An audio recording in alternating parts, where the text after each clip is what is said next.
comment below if you like what you saw. The concept of Bitcoin can be a little tricky at first, so to help you understand, let me tell you a short story. Imagine two people on a beautiful beach. Let's call them Sammy and Susie.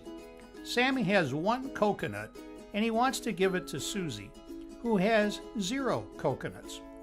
After Sammy gives the coconut to Susie, he now has 0 coconuts and Susie has 1, which she stores in her lovely green satchel. And we know this because we can physically observe the transaction. We could physically touch the coconut if we were standing there on the beach. There's only 1 coconut here, not 2, not 3. You can't pull coconuts out of thin air. This type of in-person exchange is something we can all understand, right? Well, let's back up for a minute and ask this question. What happens if Sammy gives Susie 1 digital coconut? How does she know she'll be the only owner of it? How does she know that Sammy didn't make 10 copies of it that he gave to other people? This kind of transaction is more complicated. One solution would be to bring in a third party to keep track of the transaction on a ledger. Let's call this person Andy, the accountant. He could write down on his ledger that Sammy gave Susie 1 digital coconut, which is stored in her green satchel.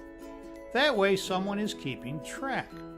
Of course, this solution is flawed because Andy could also just create more entries in his ledger, thus creating more digital coconuts.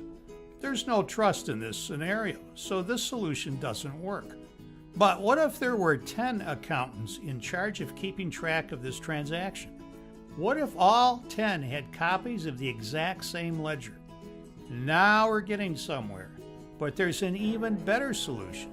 Instead of just 10 accountants standing on the beautiful beach with Sammy and Susie, what if there were thousands of them spread across the globe?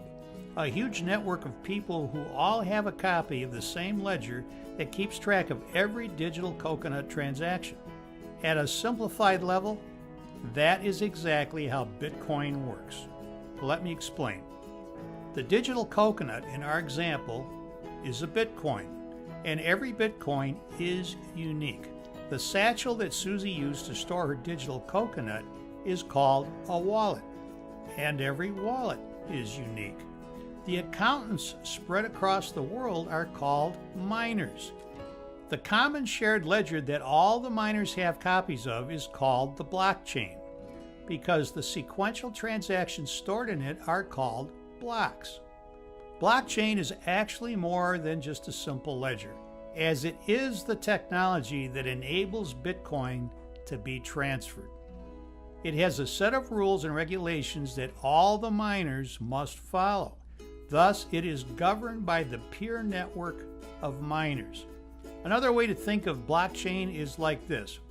Blockchain is to Bitcoin like the internet is to email. So why would a miner have any interest in participating in a blockchain network? What do they get out of it? Well, one of the ingenious ideas built into the blockchain rules actually awards Bitcoins to miners who use their computers to solve very complex mathematical equations. This is the only way that new Bitcoins are created. The process of solving these equations is called mining, thus the reason for the term miners. Per the Bitcoin protocol, there are a finite number of Bitcoins that can ever be mined, about 21 million. The rules increase the complexity of the mathematical problems to be solved so that it becomes increasingly difficult to mine Bitcoins year after year. It's estimated that all 21 million Bitcoins will be mined by the year 2140. After all Bitcoins are mined, the miners will still have an incentive to maintain the blockchain through transaction fees. So there you have it. Just remember the story of Sammy and Susie and the digital coconut, and you'll always understand at a high level how Bitcoin works. If you enjoyed this explanation, please post a comment below. And thanks for watching.